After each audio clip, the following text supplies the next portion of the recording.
রুমমেটকে ছুরিকাঘাত করেছেন ঢাকা বিশ্ববিদ্যালয় কেন্দ্রীয় ছাত্র সংসদ ডাকসু নির্বাচনে স্বতন্ত্র ভিপি প্রার্থী জালাল আহমেদ জালাল। এই অভিযোগে তাকে হল থেকে বহিষ্কার করা হয়েছে। মঙ্গলবার মধ্যরাতে ঢাকা বিশ্ববিদ্যালয়ের হাজী মোহাম্মদ মহসিন হলে এই ঘটনা ঘটে। আহত রবিউল হক রাষ্ট্রবিজ্ঞান বিভাগের শিক্ষার্থী, আর জালাল আহমদ ঢাকা বিশ্ববিদ্যালয়ের টেলিভিশন অ্যান্ড ফিল্ম বিভাগের শিক্ষার্থী।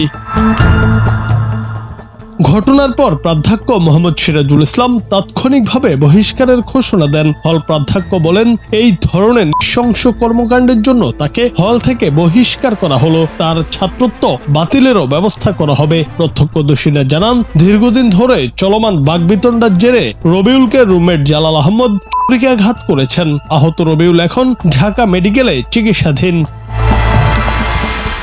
কথা হলে রবিউল হক বলেন, রাত 12:30টার দিকে জালাল কক্ষে এসে লাইট জ্বালান এবং শব্দ করতে থাকেন। ফলে আমার ঘুম ভেঙে যায়। তখন আমি বলি, সকালে আমাকে লাইব্রেরিতে যেতে হবে, অযথা শব্দ করায় ঘুমের সমস্যা হচ্ছে। এতে সে রেগে গিয়ে আমাকে অবৈধ বহিরাগত বলে। আমি প্রতিবাদ করলে আঘাত করে। পরে কোনো ক্রমে আমি নিজেকে রক্ষা করি।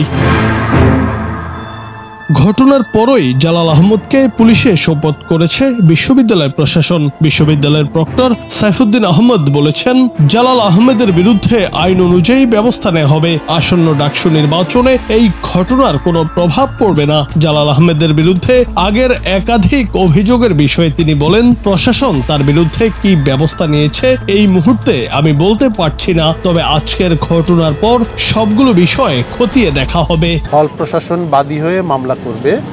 হলের প্রভোস্ট, 2জন হাউস টিউটর এবং কর্মকর্তারা থানায় নিয়ে গেছেন পুলিশের সাথে, পুলিশ সহযোগে, এবং সেখানে মামলা হবে। মামলার পরবর্তী যে প্রক্রিয়া সেটা প্রচলিত আইন অনুযায়ী চলবে। এই ঘটনায় হাজী মোহাম্মদ মহসিন হলের প্রভোস্টের পদত্যাগের দাবি জানিয়েছে অনেক শিক্ষার্থী। এই বিষয়ে প্রক্টর বলেন, আমি নিজেও শিক্ষার্থীদের দেখেছি হল প্রশাসন বিশেষ করে প্রভোস্টের পদত্যাগের দাবি জানাচ্ছে। জুনায়েদ আহমেদ, বাংলা টিভি।